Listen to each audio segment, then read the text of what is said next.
Huu ambao unaona hapo tunasemaga kwamba hilo ni toto la ndizi, au kuna wengine waga wanaitaga ua la ndizi. Sasa hii ni moja ya booster ambayo ni muhimu sana kuwapatia kuku wako. Leo nataka nikuelekeze namna ambavyo unaweza ukatumia hili toto la ndizi kwa ajili ya kuwapatia kuku wako, na kuku wa umri gani uwapatie, kuku wa aina gani uwapatie. Nitakutajia vyote hivi kwenye hii video ya leo hii. Kwa hiyo nisikilize kwa umakini kabisa, namna ambavyo sisi pia waga tunayapata hayo matoto ya ndizi, jinsi ambavyo tunayatumia hapa shambani. Ni booster moja nzuri sana. Kwa hiyo usikatize hii video, isikilize hii video vizuri sana mpaka mwisho.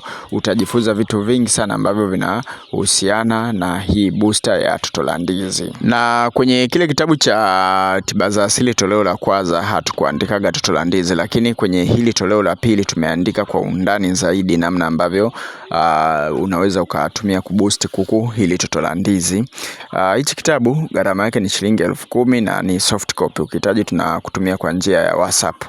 Sambamba na hiki kitabu tunavyo vitabu vingine vingi tu ambavyo vyote vinaelezea ufugaji, au vinakusaidia wewe kwenye ufugaji kupunguza gharama za ufugaji, kama vile kuto kununua chakula cha dukani ambacho kila mmoja hapa anajua kwamba ni gharama kubwa. Lakini pia yani utakuwa unajitengenezea chakula chako wewe mwenyewe. Unatafuta pumba, mashudu na vitu vingine unachanganyia, unawapa kuku wako. Lakini pia na kuna vitabu pia vya kutengeneza tiba kama hivi vya tiba za asili.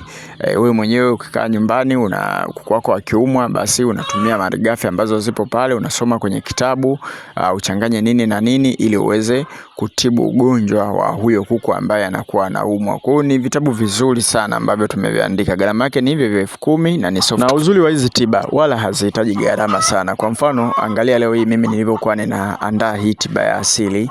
Nimeenda zangu hapo kwenye hilo shamba la ndizi hapo, kuna mipapai hiyo hapo ambayo nikihitaji kutumia tiba ya haya majani ya mpapai ni kuyaangusha tu. Lakini pia nikaangalia hapo nikakutana na haya matoto ya ndizi ambayo ni bure kabisa, nikayakata, na ndio hapa sasa nikawa nimeandaa hii tiba, nikawa naandaa hii tiba, unaweza ukaona hapo. Nikwambie tu, ukiwa na hivi vitabu vitakusaidia sana wewe kupunguza gharama. Lakini pia tiba hizi za asili zina balaa, yani ni tiba ambazo zinatibu vizuri sana kuku. Sasa ngoja tu nikwambie kazi ya hii booster ya toto la ndizi. Ukiwa unatumia toto la ndizi litakusaidia sehemu gani?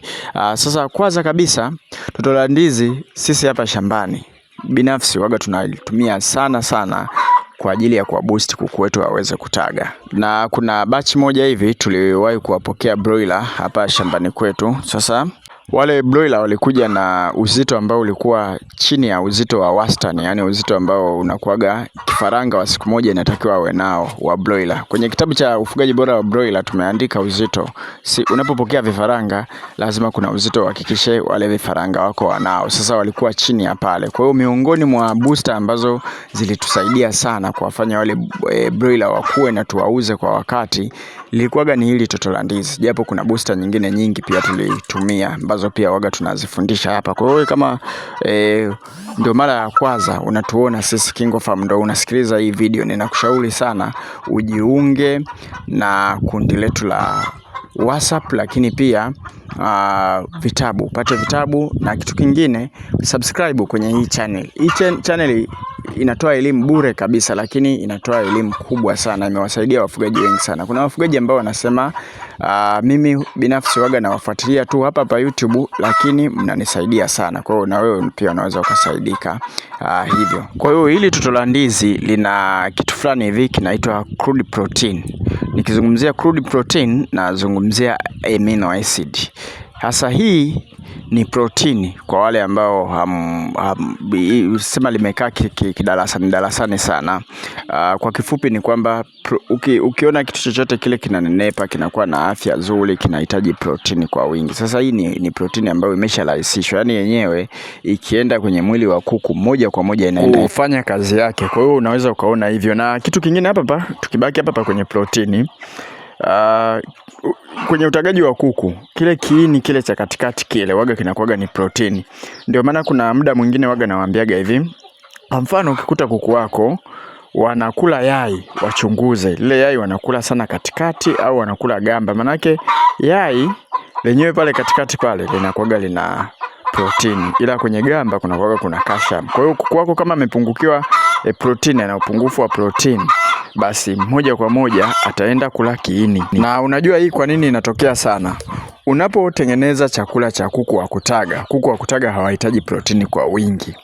Na yani hichi kitu hiki nikisema nikuelezee elimu ya undani kabisa, utaweza kunielewa. Kuku wengi wa kutaga wale layers wale, ukiwaangalia pia huku mgongoni huku nakutaga wamenyonyoka manyoya hivi. Wanakuwaga wamenyonyoka manyoya. Ngoja niwawekee picha hivi. Kama mtaiona picha yenyewe ndio hiyo hapo. Sasa manyoya, ukuaji wa manyoya unasimamiwa na protein. Na hii kuku ili atage vizuri lazima upunguze protein kwenye chakula chake. Sasa ukishindwa kubalance ile level nzuri ile pale ya kupunguza protein, matokeo yake huyu kuku huyu utamkuta anakula mayai. Yani lazima tu awe anakula mayai. Ndio maana watu wengi sana wanalalamika kuku anakula mayai wanafanyaje? Sasa ukimpa hili toto la ndizi hili hapa, kuku wako wataacha kula mayai. Wataacha kabisa kula mayai. Kama kuku wako wanakula mayai, kama wananyonyoka manyoya nyuma, unawapa haya matoto ya ndizi haya. Kwa hiyo ni booster moja nzuri sana ambayo unaweza ukaitumia katika maeneo hayo. Kuna mambo mengi sana ambayo unaweza nikakuelekeza hapa kuhusiana na toto la ndizi, lakini nakushauri walau mara 2 kwa wiki au mara 3 uwe unawawekea kwenye maji yao. Lakini pia unaweza ukakatakata vipande vidogo vidogo hivi hapa. Watu wanatumiaga chopper au unaweza ukatumia kisu ukakata vipande vidogo vidogo kwenye kile chakula ambacho nawapatia, ukawa unawachanganyia. Kwa mfano mimi toto la ndizi ambalo umeliona hapa, nimekuja nalo hapa, unaweza ukachanganyia kwenye chakula hadi kilo 10 hadi kilo 15.